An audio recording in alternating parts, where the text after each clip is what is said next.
Hi, Just me. Matt. How you doing? George, thank you for Good. organizing this. Footing. I think we've met. You may have seen me a few times. I don't know if I've seen you in any other capacity besides the Board of Supervisors.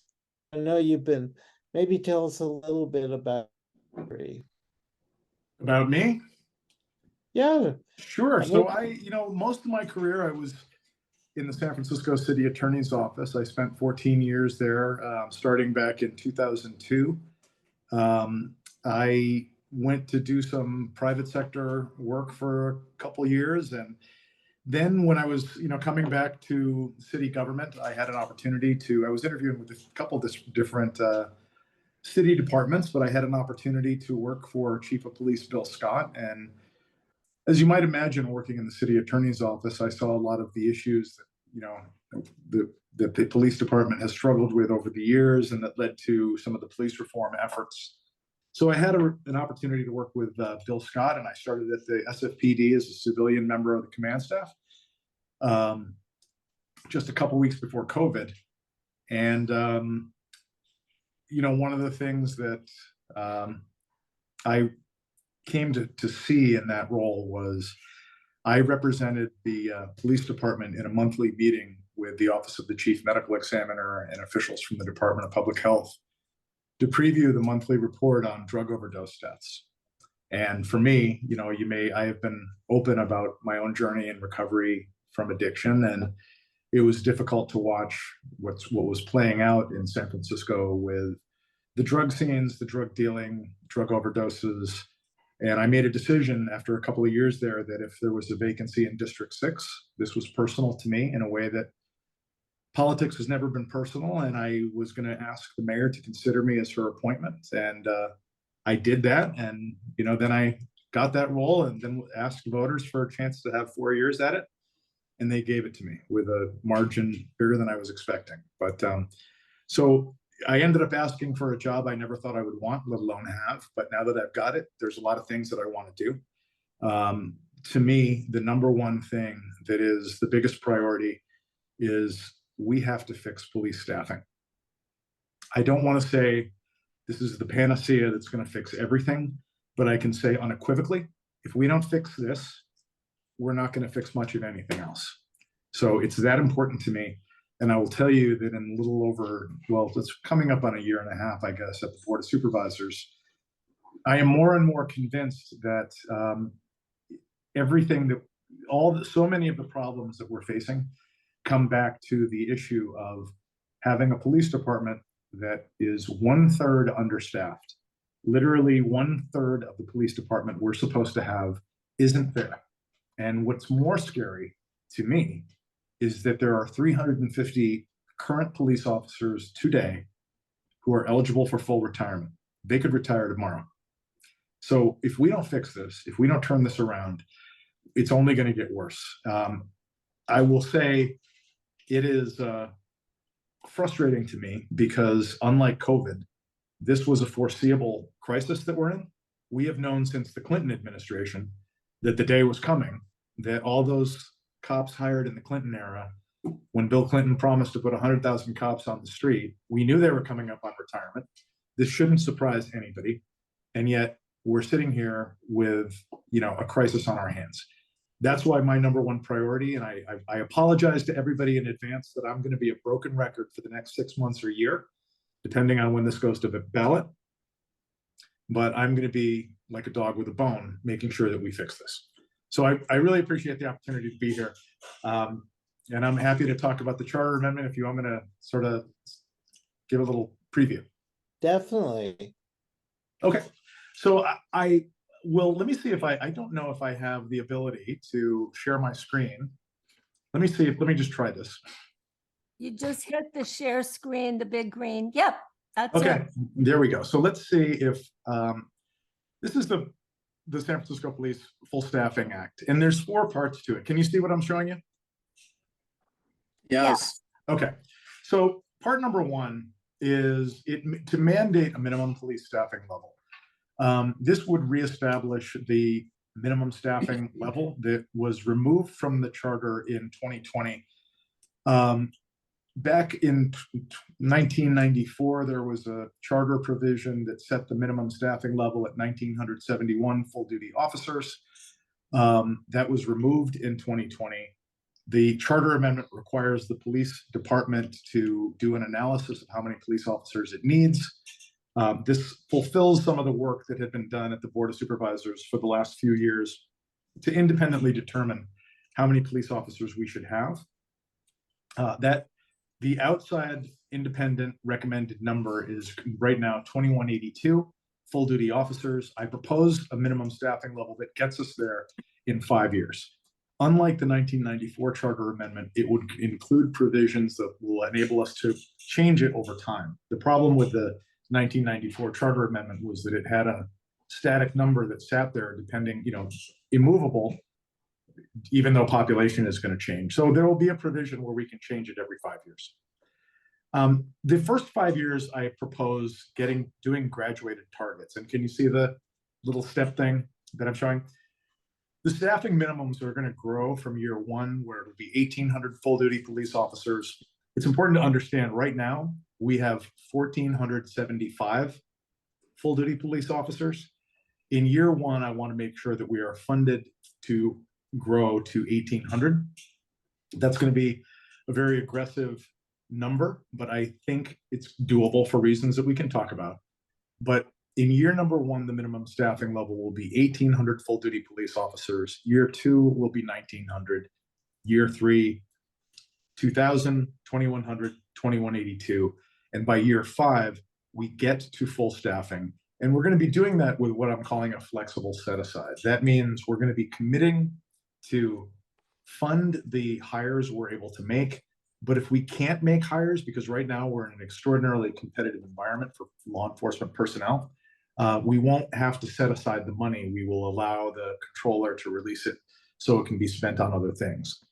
The flexible set aside means there will be a mid-year look back. And if we're hiring the officers toward the staffing level, we can submit a budget supplemental. The police department can go right to the board with a supplemental to get that funding. The third part is to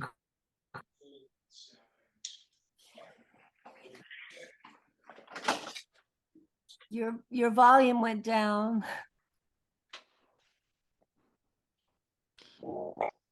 Yeah, can't hear you.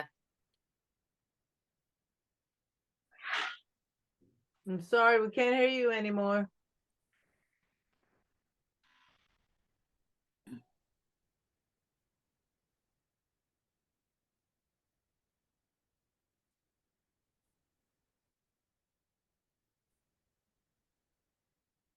You're muted. Can you unmute, Matt? You somehow muted yourself. Yeah, sorry about that. I think my partner was just leaving and he put his earphones on and they connected to my iPad. We're having a little Bluetooth issue. Sorry. So anyway, okay, let me share this again. Sorry about that.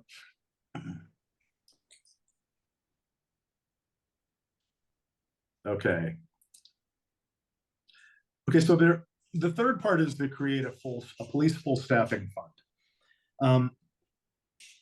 I talked about what a competitive environment we are in for police staffing. San Francisco is the budgetary giant of Northern California, but you would have no idea that's the case when you look at some of the other cities that are completely out competing San Francisco for police officers. Dixon, California, Hayward, Vacaville, Redding, they're offering substantial recruiting bonuses. The city of Alameda across the bay has a $75,000 per officer recruiting bonus. San Francisco's recruiting bonus is $0 for new officers and $2,500 for lateral hires. We are simply not competing at the level where we should be. So I'm proposing to increase the recruiting budget for the police department from what's its current level, which is a paltry $250,000, to a fund that would be $75,000 per officer short of the minimum staffing level to get us to full staffing. that would max out at 400 full-time FTEs or full-time equivalents. So the maximum fund would be $30 million, but it's not going to start that aggressively. Year one, it would be about $16.5 million. But that would give San Francisco the ability to better compete with local jurisdictions that are solving their police staffing crisis with more aggressive recruiting bonuses. The city of Alameda has a $75,000 recruiting bonus that it has erased 3/4 of its shortfall. So anybody who tells me that bonuses don't work needs to take a look across the bay, because it does work. The fourth part and the final part is just a budget emergency safeguard. Now, this won't apply in year one because I feel very strongly that we need to be aggressive coming out of the gate. We're obviously going into a difficult budgetary year, but I have been adamant that we are in the situation we are in because of the safety challenges that we're facing. Police staffing is literally a problem San Francisco can't afford to not solve, if that, at the risk of having a double negative. A city that is as invested in being welcoming and clean and safe to retail shoppers, to commuters, to tourists, and to conventions can never again afford to get into a situation that we are in right now, where we're losing control of public safety on the streets because a third of the police department we're supposed to have isn't there, and we're going off a cliff if we don't do something about it. So that is the sort of the basics of the San Francisco Police Full Staffing Act.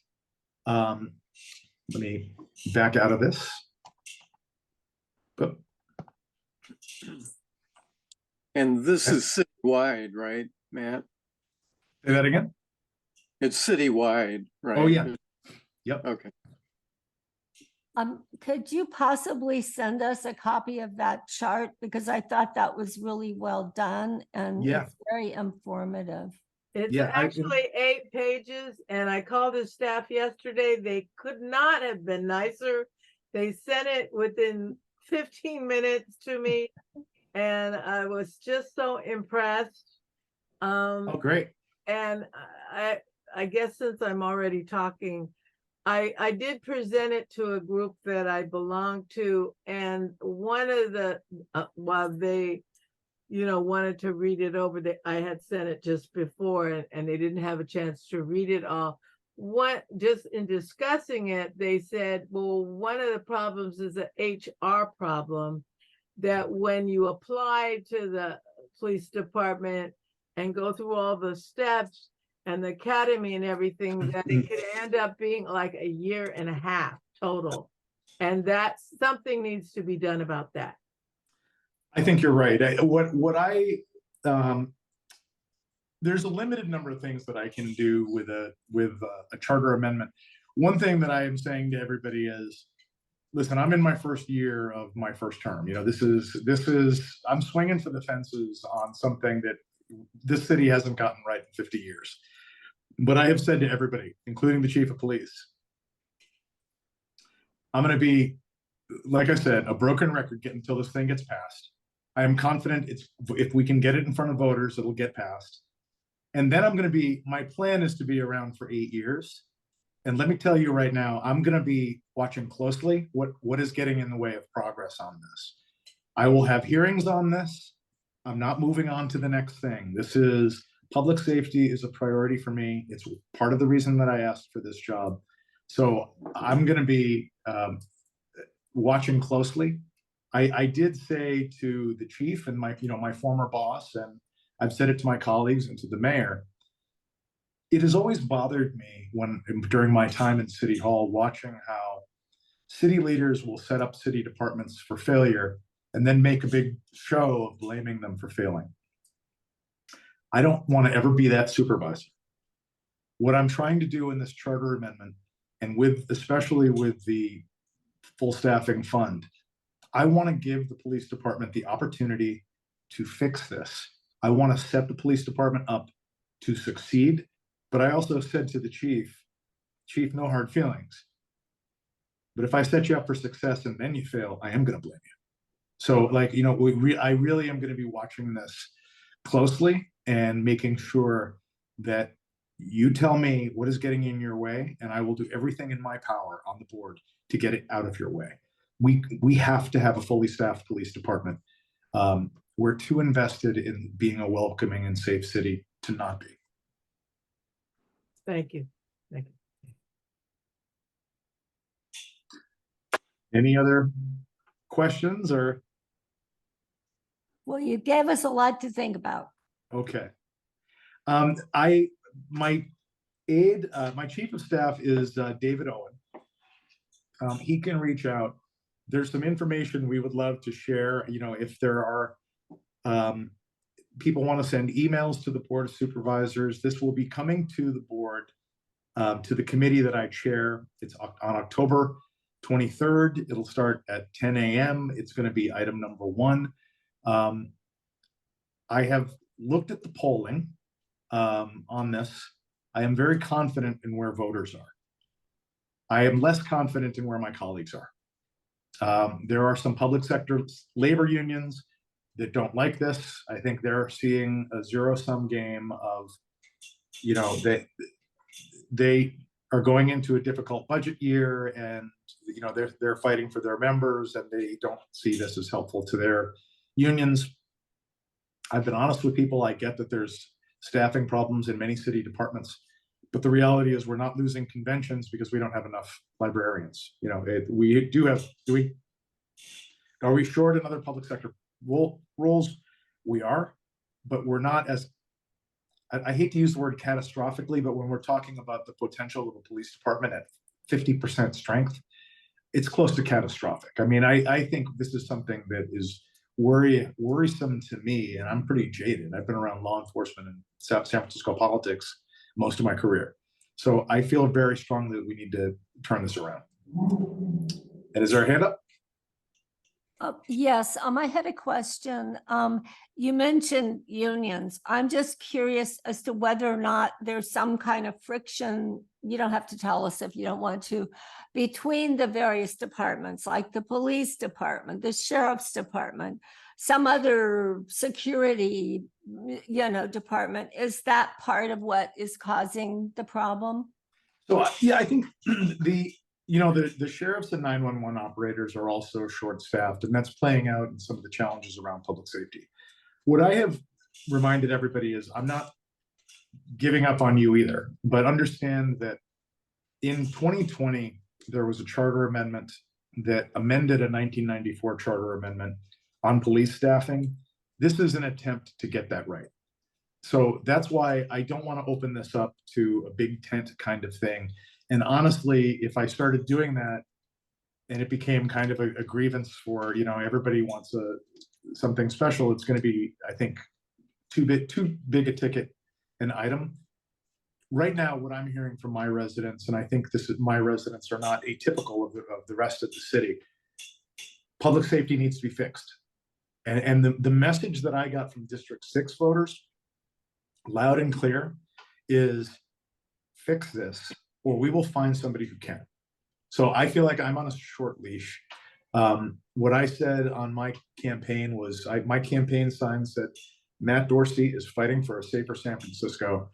I am reminding everybody that I meant every word of that, including the word fighting.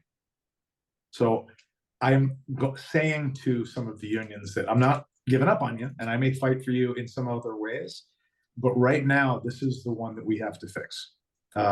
So I think there is some friction.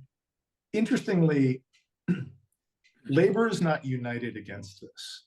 There are hotel workers and janitors and people who are seeing the public safety challenges that are really affecting their members.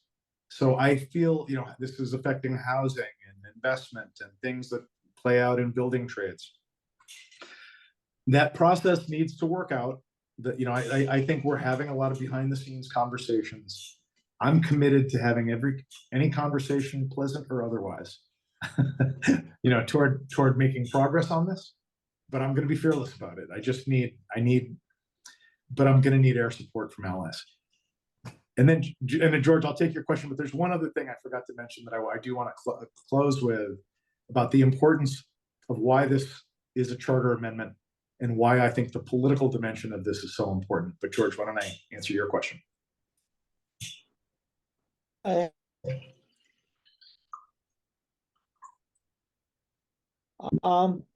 how many, when we voted to defund the police, lose? Wait, say that again? When we voted to defund the police, how many police did we lose? San Francisco. What happened with it was Prop E in 2020. It was a unanimously supported charter amendment that removed the minimum staffing level and created some work for the chief of police to report how many he needed. But other than that, it was not prescriptive. It basically required the chief of police to say, here's how many cops I need. And now there's no requirement that the board or the police commission do anything. So it took it made a charter amendment provision that was not very prescriptive, less prescriptive. And since that time, I believe we have lost about 400 cops. I don't want to say it's a cause and effect. I think this is more of a demographic shift, but the absence of a minimum staffing level means that there's no basis to sue the city. Theoretically, if we hadn't enacted the charter amendment in 2020 to remove the minimum staffing level, there would be a cause of action right now from the POA or any citizens group to go in and say, we voted for minimum staffing of 1,971 officers in 1994, and you have a legal obligation, city, to do it. And they would probably win in a court.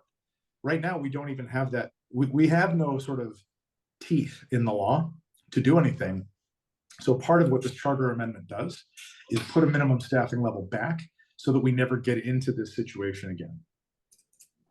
Second part, happening at the police academy. To me, it seems like the attempts, all well-meaning, are failing. The first class had graduation to quit. The second class had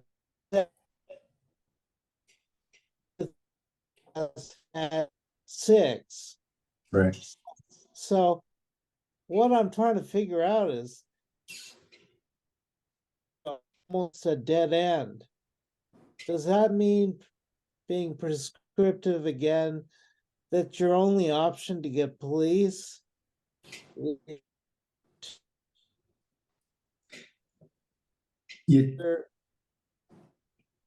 George, I think I'm not sure if it's my connection or yours. I think you're cutting out a little bit, but what I'm understanding your question to be is it this about right now the graduation rate and the recruiting rate are quite low.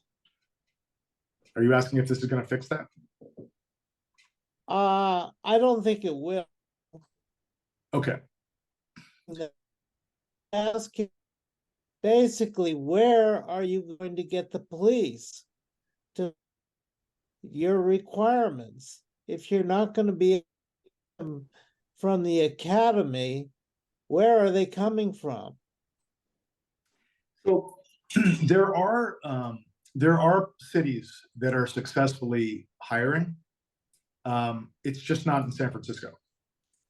Alameda has an aggressive recruiting bonus program. Now, granted, this is a much smaller city, but they have fixed their understaffing problem with aggressive bonuses. We're just not competing.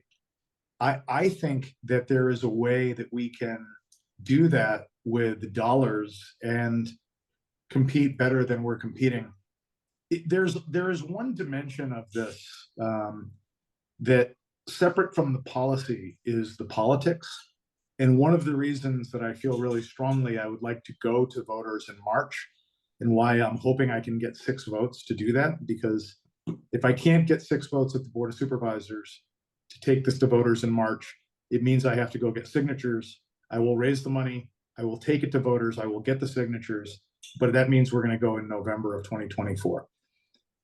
The ability to go in March means that we're going to be the marquee election on Super Tuesday, or at least one of the marquee elections on Super Tuesday. And I just want to say, the campaign that I intend to run on this is going to be campaigning not for a 50% plus one. I want to win in a landslide. I want this to send an emphatic message to the world that public safety is back in San Francisco, and this is an emphatic end to the doom loop.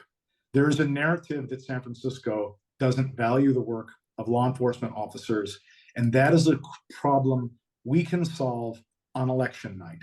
And I have said to every person who is a potential funder to understand what I'm going to be asking you to do in this election when I get this on the ballot.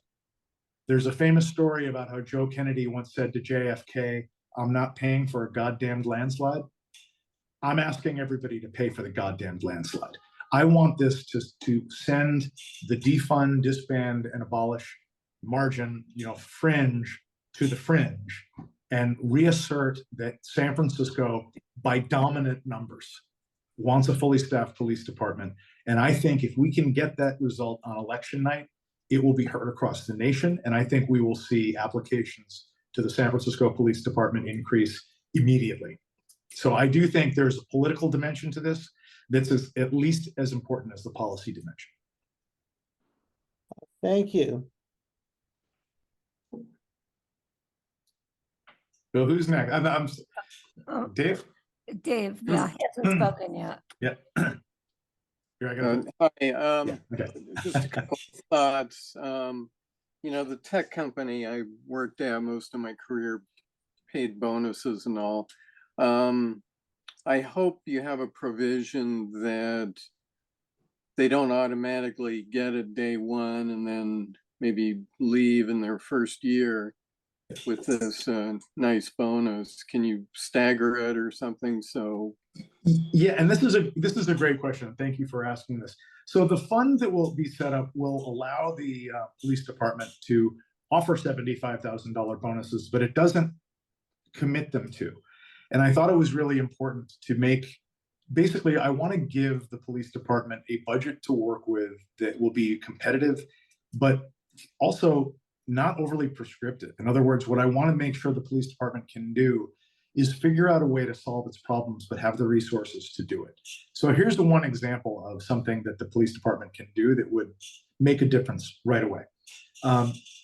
Local hiring for the police department in San Francisco is challenging because one of the things that is really kicks out all the local kids and local young people is their ability to qualify for the state standard, the peace officer standards and training or post certification for driving.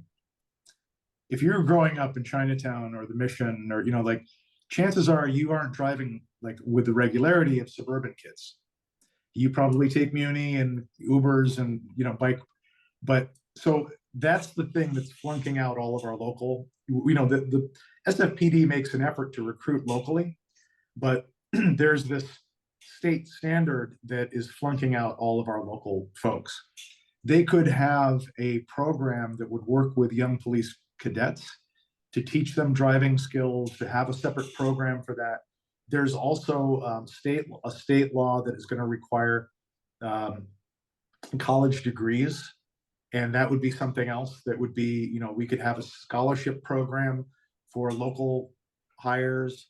We could emphasize diversity, and there's a lot of things, creative things that the police department could do that would not aid only in recruiting efforts, but also retention, because there's a lot of people who want to be cops but flunk out for one reason or another. And the thing that's really kneecapping us locally is driving skills. So that would be something that I think would be a program that the police department could do with this money that they obviously can't do with $250,000 if that's all we're giving them.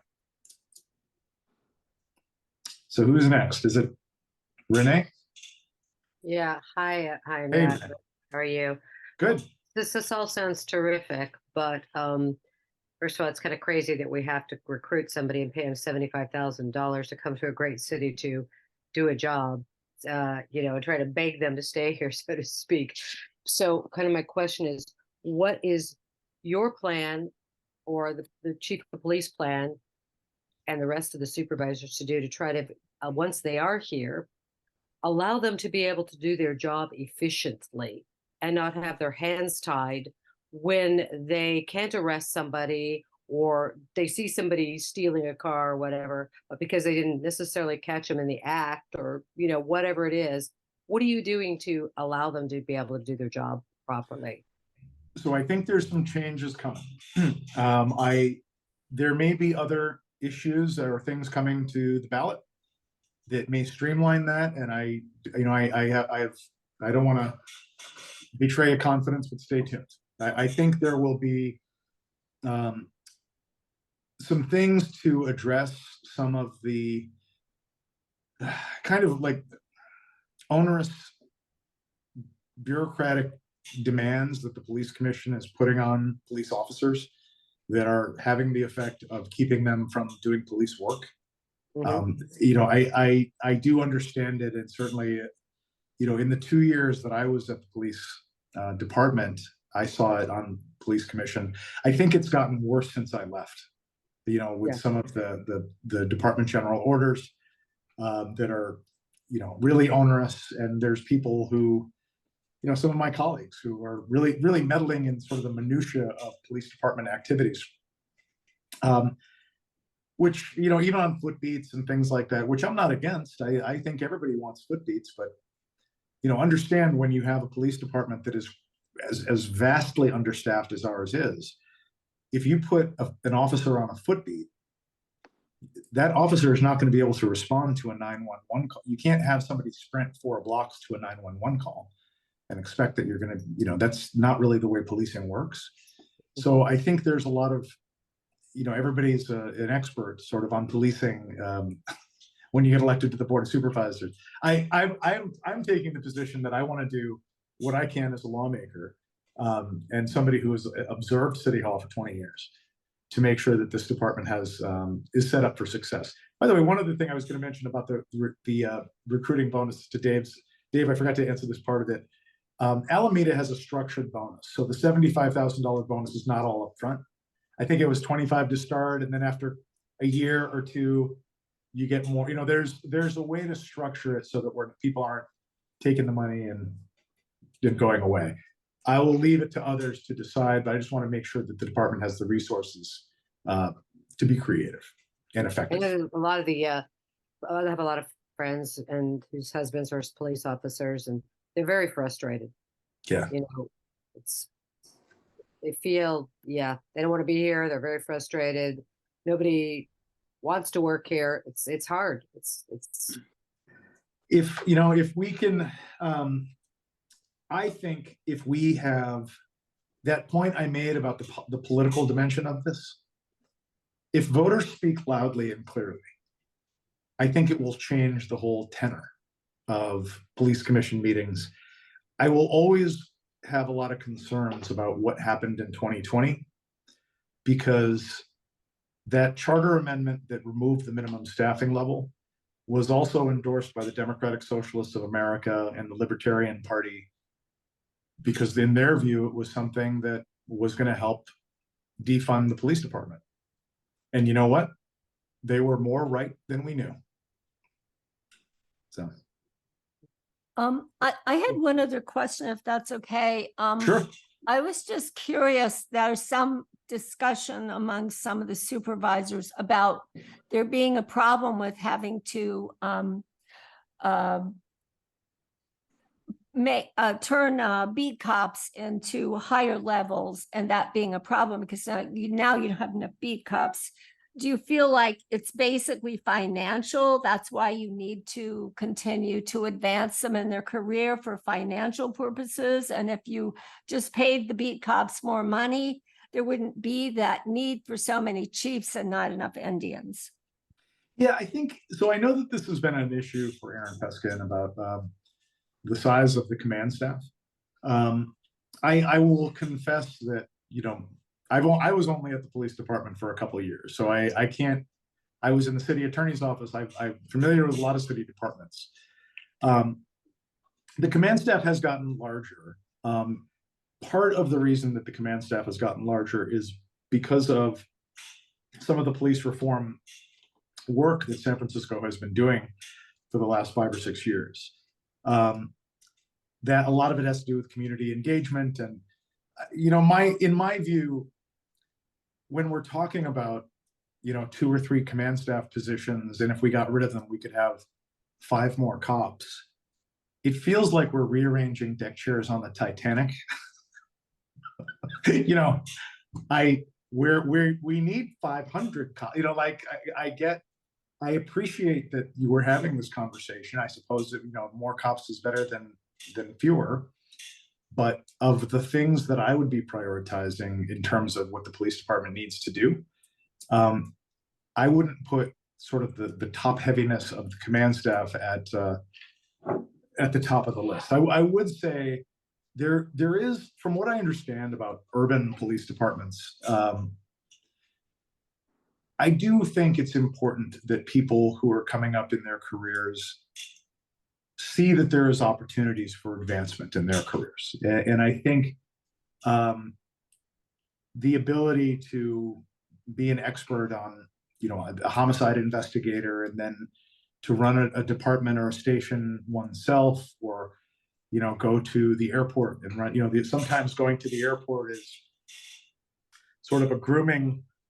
That's where sort of a grooming position, so that you're running what basically a small city department. It's kind of an up and coming chief in waiting, so I have seen how people's careers move up. And I think that is important ultimately to being a police department in a city that is attracting people who want to do this for careers. I want first round draft picks in law enforcement. I want people who love law enforcement and want to be a really top-notch professional in this business, in a city that has led the nation on police reform and adopting some of President Obama's recommendations out of the 21st, the President Obama's task force on 21st century policing. Most of that work is really reflected in work that the SFPD has done in the last several years. So there's a lot of great reasons that people should come here, but opportunities for advancement are important as part of that too.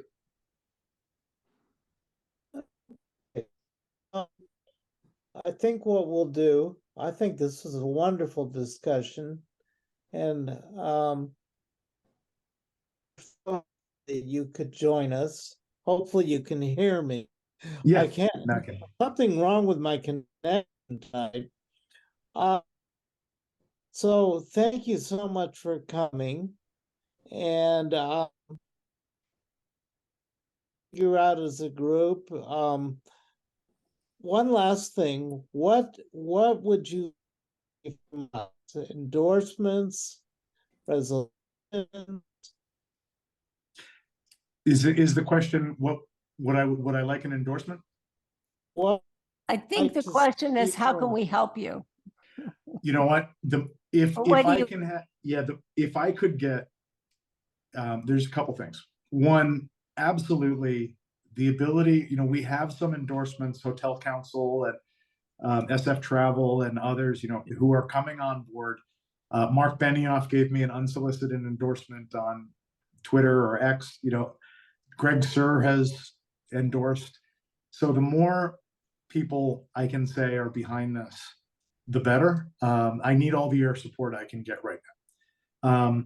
The other thing that I would say, if there is a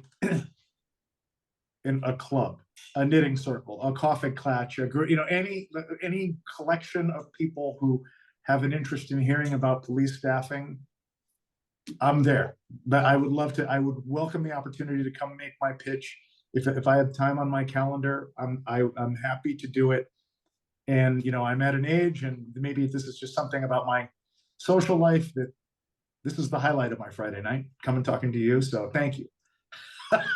It's that important to me. Yeah, this is as good as it gets. So I will show up anywhere.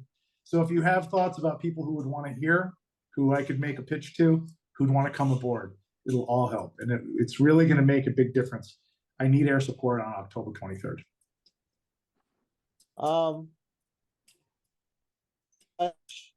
And we'll see do to help you. Okay. So I know you can't hear me very, No, I can. Okay. I gotta fix my computer. No problem. George, thank you for putting this together, and thank you everybody for hearing me out and for some great questions. Anything we can do to help, and reach out to my team. In the chat, I put a link to the PDF that you asked about that has the full text. We'll Thanks. see how this goes. Yes, you may be hearing Okay. from me. Okay. Thanks so much. Thanks, Matt. Okay. Thank you. Thank you. Have a good Bye. evening.